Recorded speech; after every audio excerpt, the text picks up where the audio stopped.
It knows what you hate, and it hates what you love. I originally heard about Sack of Knives in one of my medieval literature texts.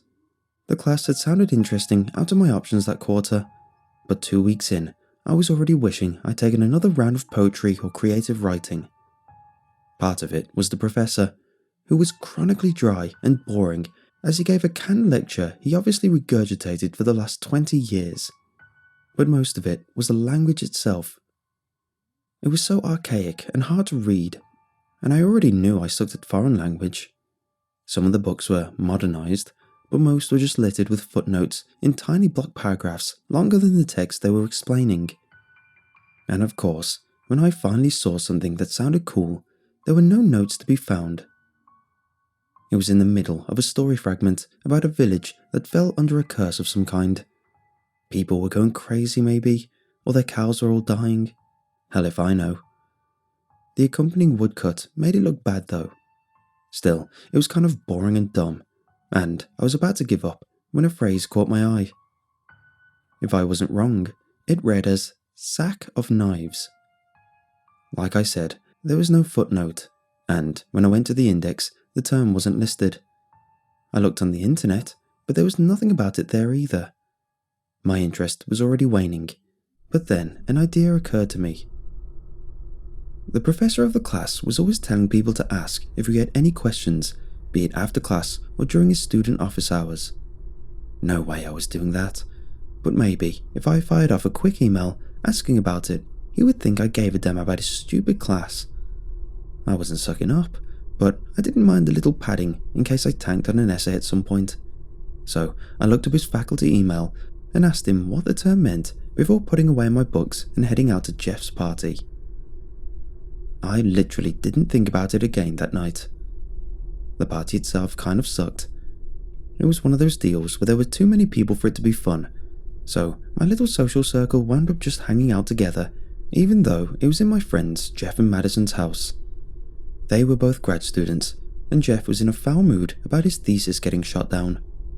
This led me and the other groups to taking turns moaning about people that were being assholes, bosses that were unfair, boyfriends and girlfriends that were unfaithful or controlling, parents and siblings that didn't understand our individual and collective plights. We were all drunk and only half serious as we took turns trying to melodramatically one-up each other's woes, and by the end of the night, we were all so exhausted from laughing so much that I wound up falling asleep on their floor. When I got back to my dorm room the next morning, I saw I had an email. "Greetings, Mr. Holden. So glad to see you're taking an interest in the peculiarities of our medieval friends from the distant past. The phrase you referenced is actually quite interesting. It refers to an obscure pranking custom that was common in parts of Europe for a time. It went as follows. A group of friends or like-minded never-do-wells would gather together and put names, or, given the extremely low rates of literacy, other identifying marks or objects in a sack or satchel. Either way, the idea was that you were identifying a target for the prank, usually an enemy. Once everyone had put a person in the sack, you all drew one back out, your own excluded of course. I say of course, because the purpose of the Sack of Knives was to harass or even hurt someone you hated without it being tied to you personally. These were typically small communities where most everyone knew each other, and the risk of being seen and recognized while journeying to or from breaking someone's fence or poisoning their feed was significantly higher than it would be today. If someone saw an enemy lurking around their property and suddenly their cow got out or their chickens died, well, it would immediately be suspicious. The Sack of Knives provided a measure of protection from such scrutiny, and generally it was limited to small pranks that wouldn't raise too much ire, though there were always exceptions. Once the prankster finished some act against their target, they would go back to the sack, usually hidden in a place everyone in the game knew, and put a stick inside with a name or identifier tied to it. This symbolized the knife they used to kill their friend's enemy. The game wasn't over until all the sticks and artifacts were in the sack. I believe there were variations of the rules over the years, but generally no winner was ever specified. I suppose their indirect revenge against those they hated was reward enough. I thought about responding back, but decided against it. It was cool of him to respond so quick. but there was a difference between getting some brownie points and becoming pen pals with a lit super nerd. Laughing at the idea, I closed my laptop and got ready for work. It was a week later when I mentioned the sack of knives to Jeff and Madison over dinner. I brought it up as a funny story, but the more I described the email, the more interested they became. Before I knew it, they called up Paul and Allison, two of our other friends who, based on earlier party conversation, had clear axes to grind with someone. They brought along their friend Marty, who had just been fired from an internship for smoking weed in the parking lot. I tried to put the brakes on before people came over and we got into some weird party game, but Madison wasn't hearing it. She said it was the best idea she'd heard in months, that it sounded cool, fun, and very interesting. But the key, she noted, was having enough participation. Winking at me, she turned and smiled at Jeff. It's like that Hitchcock movie, right? 3 days later, I was carving the words whore into the hood of a stranger's car. We'd used a knockoff purse and index cards, but I suppose it worked well enough. I'd pulled Allison's former best friend, who had apparently slept with Allison's high school boyfriend. I wanted to ask if Paul, Allison's current boyfriend, was okay with her being so hung up on that past relationship, but I felt it wouldn't go over well, so I left it alone. Instead, I dutifully folded up my note and tucked it in my pocket, planning and waiting till later to worry if I was going to go through with a prank or not. But letting go of the thought wasn't so easy. From the time I got the name and address, I was preoccupied with doing something to the woman. It's not like I'm a mean-spirited guy or anything, but it was just, dumb as it sounds, it felt like I'd made a promise I had to keep. I went back to Jeff's house after I was done and found the purse hanging in the tool shed. Below it, there were 3 butter knives with rubber bands around them. Cute. I guess the other 3 had already filled the sack, and when I put in my own, I saw I was right. I wondered who had gotten my own special little request, and what they had done. I found out soon enough. Jeff's dead? I squeezed the phone tighter as the ground seemed to sway under me. What do you mean? Madison's voice was high and brittle when she spoke again. I mean, he's dead. He had your guy. Calvin Egger was your guy, right? I slumped down onto the couch, barely able to breathe. Yeah, he was my guy. Just this junky asshole I roomed with as a freshman. He bailed first quarter, stole my laptop. I could never prove it, but I knew it was him, and he's a townie, so I still see the guy around sometimes. I blinked, coming back to the conversation. But how? How is Jeff dead? He apparently tried to run that guy off the road. Well, he did run him off the road. The Calvin guy got up, but Jeff went off the road too. He hit a tree. The last word trailed off to a low moan. I didn't know what to say. Jeff would never do anything like that. There wasn't a mean or crazy bone in his body. It didn't make any... The phone clicked and went dead. I tried calling her back, but there was no answer. Turns out there was a good reason for that. She had shot herself in the head. In the past 5 days, 2 of the other 3 people have turned up dead as well. One by suicide, and the other was shot while he was trying to burn down a hardware store. As for Paul, well, the police are still looking for him in connection with an aggravated assault where he allegedly broke an old man's legs with a metal softball bat. And me? I'm currently a person of interest in an assault case. Not because I have any connection to the victim whatsoever, or because the woman has been able to give a clear description of anyone, but because my car was seen in the neighborhood the night it happened, and a man matching my description was seen by a couple walking their dog. The man was apparently carving the word slut into the victim's car. I'm not superstitious, but I'm not stupid either. This wasn't all a coincidence, and the thing that connected it all was that stupid game. A game I'd learnt about from my professor. So I emailed him repeatedly, but I got no response. After 2 days of waiting, I called his office and left a voicemail.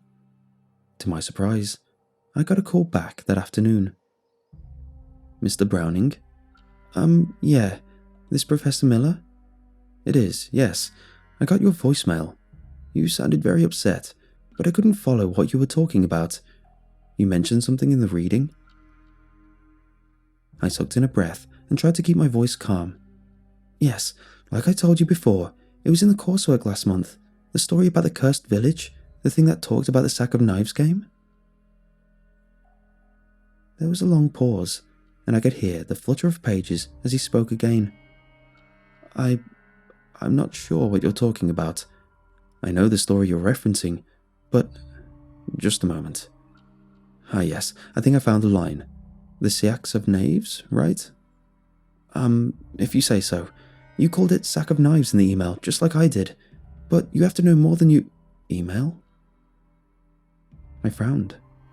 Was he drunk or something? I didn't have the time for this. If he wouldn't give me straight answers, he could talk to the cops about it. "Yeah, the email you sent me when I asked about it." Another pause. "Mr. Browning, I haven't sent you an email. I don't use email at all, if I'm honest. A bit of a Luddite, I know, but old dogs and all that. The department secretary will print out critical missives from my account, but I haven't read anything from you or any of the students in, well, probably better than a year." The man went on hesitantly. "This is part of what I wanted to address. You seemed, in both the voicemail and this conversation, to be under the impression that we've talked before, but I can assure you we haven't. Not outside of the times I might have called on you in class. As for this phrase, well, it is interesting, but given your apparent upset, it's certainly not a topic you should be focused on at the moment. Perhaps you should talk to someone if you're feeling anxious or confused." I stood up and began pacing. "That's bullcrap. I have the email. I have proof." "Son, I don't doubt you do, but I can tell you it wasn't from me. Maybe you got me mixed up with someone else, or maybe my account got tricked, hacked, I don't know." I wanted to scream at him, but I wasn't sure he was lying. Wasn't it possible someone else had gotten into his email or duped his address somehow? But why? And what did it have to do with the stupid Sack of Knives game? I really should be going. "No, please, Professor, I'll stay calm. Just tell me what you know about the Sack of Knives game." I could hear him puff out a long breath on the other end. "Very well, but if you get upset again, I'm going to let you go." "Okay, deal." "Okay, as I said, it's not Sack of Knives, it's Sacks of Knaves. Sax was an old English name for a kind of knife, which makes your mistake rather humorous, I suppose. They were single-edged, fixed-blade tools that were sometimes used as weapons in a pinch, particularly among the Saxons, whose name comes from that very same word. As for knave, that's an old word for a trickster or a scoundrel, sometimes a thief or something worse." "Worse? Like what?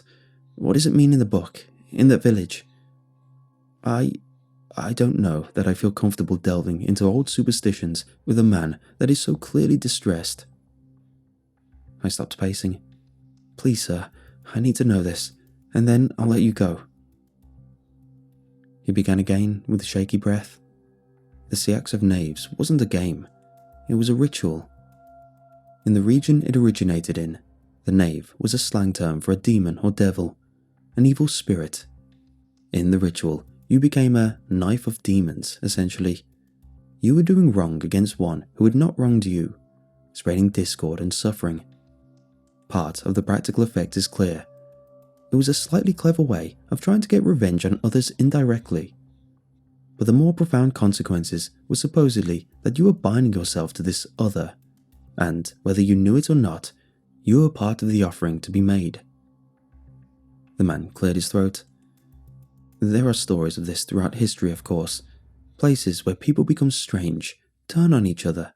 Whole villages and towns have been lost to it, even in more modern times.